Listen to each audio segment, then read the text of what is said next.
इस हवाले से यहाँ पे हमारे साथ मौजूद है पार्लियामेंट्री सेक्रेटरी हैं बराए ख़वातीन मोहतरमा सानिया कामरान। इनसे जानते हैं, इन्होंने बात की थी कि 33% की बजाय 50% होनी चाहिए, तो क्या आप इस हवाले से क्या कहते हैं? देखिए, मैं तो ये समझती हूँ कि ख़वातीन का हर हायरार्की में, हर जो है डिपार्टमेंट के अंदर टॉप टू बॉटम जो है रिप्रेजेंटेशन होनी चाहिए। लेकिन रिप्रेजेंटेशन का मतलब ये नहीं है कि आप सिर्फ खाना पूरी करने के लिए कोटा सिस्टम के तहत लोगों को बिठा दें, ख़वातीन को बिठा दें।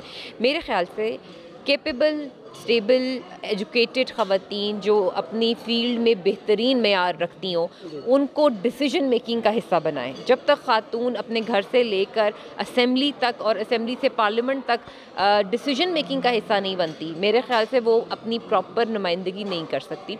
उसको बाकायदा इख्तियार हासिल हो कि वो अपनी सोच बूझ और अपनी एक्सपीरियंस के तहत जो है वो अपनी कंट्रीब्यूशन दे डिसीजन मेकिंग के अंदर, ताकि बाकी जो आपकी 50% ख़वातीन हैं उनकी नुमाइंदगी सही तरीके से हो। अच्छा, यहाँ तो आप भी माशाल्लाह एक ज़ाहिर सियासत में हिस्सा लेके आप आगे आई हैं। आप अपने ज़ाती तजुर्बे से भी आपने ज़िक्र किया कि ख़वातीन को बहुत ज़्यादा आगे आना चाहिए, लेकिन अभी भी हमारे जो जिस तरह मोहतरमा जो हमारे आयशा इकराम है, उन्होंने बात की थी कि वो पसमानदा इलाका जो बरादरीज़म है, वहाँ पे तो बरादरी बेस के भी वोट डाले जा रहे हैं। और यहाँ पे जो हमारी आज NA 133 वहाँ पे इलेक्शन होने जा रहा है शाइस्ता मलिक साहिबा, कि वो भी एक ख़ानदानी मरूसी सियासत हो जाती है। जब तक मरूसी सियासत से हम लोग नहीं निकलेंगे तब तक कामयाब नहीं होते। मैं आपसे ये जानना चाहता हूँ कि क्या आप समझती हैं कि जो अभी ये बल्दियाती इलेक्शन आ रहे हैं उसमें ख़वातीन को ज़्यादा नुमाइंदगी मिलेगी? देखिए, हमारी पूरी कोशिश है कि एटलीस्ट एक रिज़र्व सीट और एक जो है डायरेक्ट इलेक्टेड सीट जो है वो ख़ातून के लिए होनी चाहिए। अनफॉर्चुनेटली जो मैं एक वजह देखती हूँ कि ख़वातीन आगे ज़्यादा नहीं आ पाती हैं, एक तो ये लैक ऑफ एजुकेशन है। उनको पता ही नहीं है कि उनके हकूक़ क्या हैं, उनको पता ही नहीं है कि उन्होंने अपनी वोटर लिस्ट के अंदर अपना नाम कैसे चेक करना है, उनको पता ही नहीं है कि घराना नंबर क्या होता है, सिलसिला नंबर क्या होता है, या सियासत में इस वक्त क्या हो रहा है। क्योंकि देखें, घर के अंदर डिसीजन मेकिंग में उनको हिस्सा बनाया ही नहीं जाता। बच्चों ने स्कूल कौन से जाना है, आज क्या खाना पकाना है, ख़ातून उसके अंदर अपनी राय नहीं दे सकती।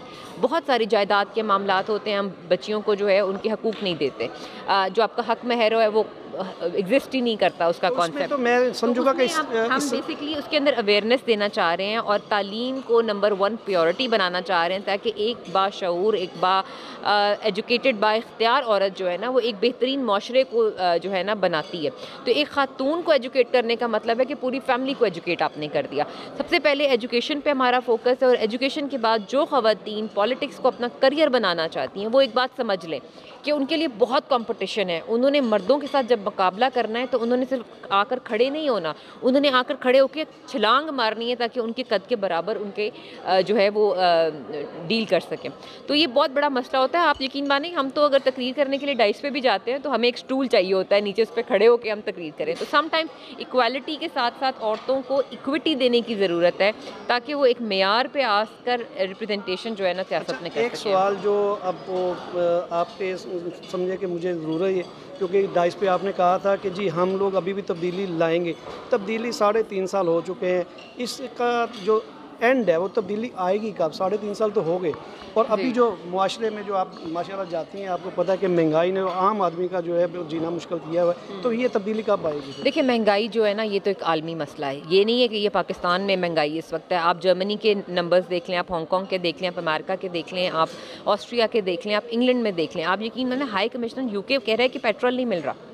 मतलब आप इमेजिन करें कि ये डेवलप्ड कंट्रीज़ हैं, नेशन है, जो क्लेम करते हैं कि हमारे पास बेस्ट हेल्थ फैसिलिटीज़ हैं, बेस्ट इंफ्रास्ट्रक्चर है, वहाँ पर इन्फ्लेशन का हाल, उनकी स्टॉक एक्सचेंज का जो हाल, और हमारी भी आप कंपेयर करें। जब आप ये कंपेयर मत करें कि नून लीग में 5 साल पहले कितनी थी और अब कितनी है, आप ये कंपेयर करें कि नून लीग की पहली हुकूमत और नून लीग की आखिरी हुकूमत में कितना इन्फ्लेशन का रेट था।